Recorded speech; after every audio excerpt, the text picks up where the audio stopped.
Meu nome é Logan. Se tem uma coisa que aprendi, é que os problemas em um casamento não surgem da noite para o dia. Eles são fáceis de ignorar no começo, e esse é o erro que muita gente comete, inclusive eu. Nos dizemos que não é nada, mas aquelas pequenas coisas, se não forem observadas, crescem e se tornam algo muito maior. Felícia e eu estávamos casados há alguns anos, e no início, as coisas estavam bem. Não perfeitas, porque nenhum casamento é, mas tínhamos um bom ritmo. Se você me perguntasse naquela época, eu diria que estávamos sólidos.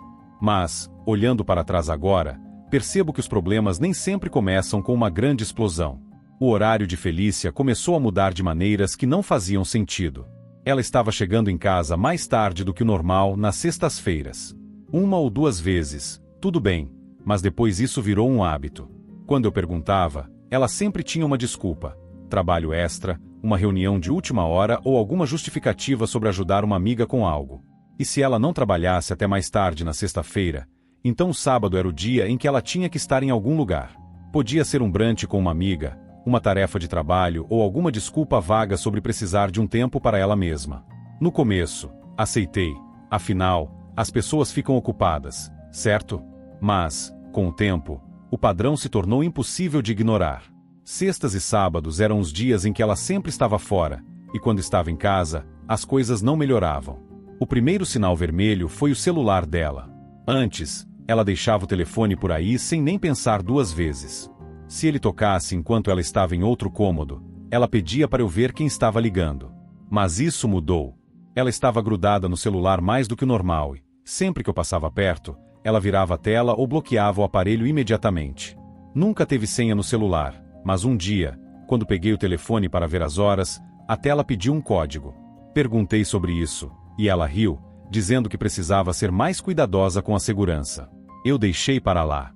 Essas coisas, isoladamente, podem não parecer grande coisa, mas quando você junta tudo, pintam uma imagem bem diferente. Eu não queria tirar conclusões precipitadas, então observei mais. E quanto mais eu observava, mais claro ficava que algo não estava certo. Uma noite, Felícia estava na frente do espelho ajustando o cabelo e retocando a maquiagem. Ela me disse que ia encontrar uma amiga e eu acenei, como sempre fazia, mas, lá no fundo, já tinha tomado minha decisão. Eu não ia ficar em casa me perguntando o que estava acontecendo. Eu precisava ver com meus próprios olhos. Ela pegou a bolsa, me deu um sorriso rápido e saiu. Esperei exatamente 5 minutos antes de pegar as chaves e sair. Mantive meu carro distante o suficiente do dela para que ela não percebesse, mas perto o suficiente para não perder o rastro. Ela não estava indo para o bairro onde as amigas moravam. Em vez disso, pegou uma rota diferente, que a levou para um trecho de comércios que já estavam fechados. Mantive a calma e continuei a seguir. Felícia finalmente estacionou em um estacionamento quase vazio, atrás de uma fila de prédios. A única luz vinha de algumas lâmpadas de rua, mal suficientes para ver com clareza. Estacionei em uma vaga distante, desliguei os faróis. Ela não saiu do carro imediatamente. Em vez disso, pegou o celular. A luz da tela iluminou seu rosto, e eu observei enquanto ela digitava algo. 1 minuto depois, outro carro chegou. Um sedã preto. Estacionou ao lado dela, e, antes que eu pudesse processar, ela abriu a porta e entrou no banco do passageiro do outro carro. Meu estômago afundou. Eu havia me dito várias vezes que precisava parar de tirar conclusões precipitadas, mas qual seria a razão dela para entrar no carro de outro homem, em um estacionamento escondido à noite? Respirei fundo. Era isso. Eu tinha minha resposta, mas não me movi imediatamente. Fiquei lá, assistindo. Se eu ainda tivesse alguma dúvida antes, ela já tinha se ido. Ela não estava saindo por aí, não estava com uma amiga. Ela estava se encontrando com alguém em segredo. Depois de alguns minutos, abri a porta do meu carro e saí, me movendo com a calma que não combinava com a raiva que queimava dentro de mim. Caminhei pelo estacionamento, meus passos firmes, meu coração disparado. Quando cheguei ao carro, levantei a mão e bati na janela. A reação foi instantânea. A cabeça de Felícia se virou na minha direção, seus olhos arregalados de choque. Era o tipo de olhar que alguém dá quando sabe que foi pego e não tem como escapar. A boca dela se abriu levemente, como se quisesse dizer algo, mas nenhuma palavra saiu. O homem ao lado dela, o colega de trabalho, parecia tão assustado quanto ela. As mãos dele estavam firmemente agarradas no volante, como se estivesse tentando pensar em uma explicação caso a situação ficasse feia. Deixei o silêncio pairar entre nós por um momento antes de falar. Então, é assim que é a noite das garotas. Minha voz estava calma, não alta, não zangada, apenas tranquila. Felícia gaguejou, a voz dela quase um sussurro. Logan, isso não. Ela não terminou a frase, porque até ela sabia que não havia como transformar isso em algo inocente. Olhei para o homem ao lado dela. Eu o conhecia. Ele não era um estranho. Era alguém do escritório dela, um cara que eu nunca imaginei ser uma ameaça. Casado, com filhos, sempre falando sobre a família quando conheci alguns meses atrás. Ele não era o tipo de homem que você suspeitaria, porque ele tinha muito a perder. E, ainda assim, lá estava ele, sentado em um carro estacionado com minha esposa, com cara de quem tinha visto um fantasma. Eu só soltei um suspiro, deixei meus olhos se fixarem em Felícia e disse: me encontre em casa quando terminar. Dito isso, me virei e fui embora. Senti os olhares deles nas minhas costas enquanto caminhava de volta para o meu carro, mas não olhei para trás. Eu não precisava. Já tinha visto tudo o que precisava ver. Dirigi até em casa em silêncio, com minha mente em outro lugar, revivendo o que acabará de presenciar. Mas, por mais que meu instinto gritasse que ela estava me traindo, havia algo que me irritava ainda mais. Eu não tinha provas concretas. Pense bem, eu não tirei fotos, não gravei nada. Eu sabia que a imagem da minha esposa dentro de um carro com outro homem em um estacionamento mal iluminado não era algo que eu poderia simplesmente confrontá-la sobre. Se eu fosse atrás dela mais uma vez, o que me impediria de ela distorcer a história? Ela provavelmente diria que eu estava exagerando e, tecnicamente, ela poderia se livrar disso, porque eu não a peguei beijando o cara, não ouvi nenhuma conversa inadequada. Era a minha palavra contra a dela. Essa realização pesava no meu peito. Eu não era burro, sabia o que tinha visto, mas saber algo e provar isso são duas coisas bem diferentes. Se eu a acusasse naquele momento, ela poderia negar tudo, virar a situação contra mim, me fazer parecer o marido paranoico. Ela até poderia chorar e me chamar de controlador, dizendo que eu estava sufocando ela, que eu não confiava nela. E o pior de tudo, sem provas, algumas pessoas poderiam realmente acreditar nela. Soltei um suspiro, olhando para a estrada à frente. Isso não era apenas sobre pegá-la mentindo, era sobre garantir que ela não tivesse como se livrar disso. Eu precisava que ela admitisse por conta própria. Eu precisava de algo inegável. Eu iria fazer algo que não lhe desse chance de escapar. Quando Felícia entrou pela porta, seu rosto já estava coberto de lágrimas. Ela nem esperou tirar os sapatos antes de começar a implorar. Sua voz falhou quando chamou meu nome, dizendo quanto estava arrependida. Eu não disse nada de imediato, apenas fiquei ali, observando-a. Não ia facilitar para ela. Queria que ela sentisse o peso das próprias ações. Ela ficou me olhando, esperando uma reação, esperando que eu gritasse ou pedisse explicações. Quando não fiz nada, ela deu um passo mais perto, seus soluços ficando mais altos. Logan, por favor, ela sussurrou, a voz rouca. Diga algo. Foi então que falei, mas não perguntei por que ela fez isso ou pedi explicações. Eu disse uma coisa só. Desbloqueie o seu celular e me dá ele. Ela congelou por um momento, com uma leve hesitação. Isso foi tudo que eu precisei ver, porque, não importava o que ela dissesse ou as desculpas que tivesse preparado, nada seria mais importante do que o que estava naquele celular, e ela sabia disso. Ela fungou e olhou para o celular. Por quê? Ela perguntou, a voz mal acima de um sussurro. Eu não repeti a pergunta. Não precisei. Apenas endireitei os ombros e olhei para ela de um jeito que dizia que aquilo não era um pedido, era uma ordem. E ela entendeu. Com os dedos trêmulos, ela deslizou o dedo pela tela, digitou a senha e me estendeu o celular. Eu peguei sem dizer uma palavra. Estava preparado para isso, porque, no momento em que ela hesitou, eu já sabia a verdade. Agora só precisava da prova. Peguei o celular dela. Ela sabia o que estava por vir e, honestamente, eu também sabia. Fui direto para as mensagens dela. A princípio, tudo parecia normal, mas eu não era burro. Sabia que não seria tão fácil encontrar, então fui rolando mais para baixo, verificando conversas individuais. E então encontrei. Uma conversa com contato salvo sob um emoji, mas assim que abri, a verdade estava lá, preta no branco. Comecei a ler as mensagens em voz alta, e a cada palavra Felícia desabava mais. Eles tinham sido cuidadosos. Não havia declarações óbvias de amor, nem confissões explícitas, Nada que fizesse qualquer pessoa suspeitar de um caso. Se alguém olhasse casualmente para as mensagens, pensaria que eram apenas dois colegas de trabalho conversando sobre o trabalho. Mas, quando você lê nas entrelinhas, quando junta as conversas, a verdade se tornava clara. Havia mensagens sobre sentir falta um do outro nos fins de semana, sobre como era difícil fingir para os outros. Então, quanto mais eu rolava, menos eles se importavam em esconder. Às vezes, falavam em código, mas não era difícil de entender.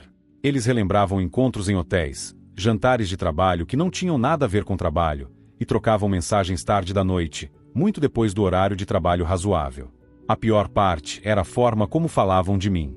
Mensagens sobre como ela tinha que tomar cuidado com as mentiras, mas não tinha escolha, sobre como precisavam ser mais espertos para que ninguém suspeitasse. Enquanto eu lia as palavras deles de volta para ela, ela ficou ali, chorando, sabendo que não poderia se livrar disso. A evidência estava bem diante de nós dois. Não havia mais como esconder, não mais fingir. Eu respirei fundo, olhando para Felícia enquanto ela estava no sofá, o rosto enterrado nas mãos. A sala estava silenciosa, exceto pelos seus soluços abafados. Finalmente, falei. Eu não fui o suficiente para você? Fiz a pergunta simples, direta. Mas Felícia não respondeu. Ela nem sequer olhou para mim, apenas continuou chorando. Eu tinha dado tudo a ela, e, em troca, ela me deu mentiras. Deixei o silêncio pairar entre nós por um momento antes de tomar minha decisão. Não tinha mais jeito. Não dava para contornar. O estrago estava feito, e eu não ia passar mais um dia em um casamento onde eu tivesse que me perguntar se minha esposa estava sendo fiel. Levantei, olhei para ela e dei a única escolha que fazia sentido. Você vai pegar suas coisas e vai embora, eu disse, meu tom sem deixar espaço para discussões, ou vamos para o tribunal e eu enfrento você com isso. Tudo viria à tona. Eu garantiria que todos soubessem exatamente por que este casamento acabou. A cabeça dela se ergueu rapidamente, o rosto molhado de lágrimas, os olhos arregalados de pânico. Por favor, Logan, ela sussurrou, só me dê um tempo, vamos conversar sobre isso. Eu balancei a cabeça. Não. Não havia nada para conversar. O tempo não mudaria o fato de que ela tinha me traído. O tempo não traria de volta a confiança que ela havia quebrado. Eu não posso mais confiar em você, Felícia. Este casamento acabou.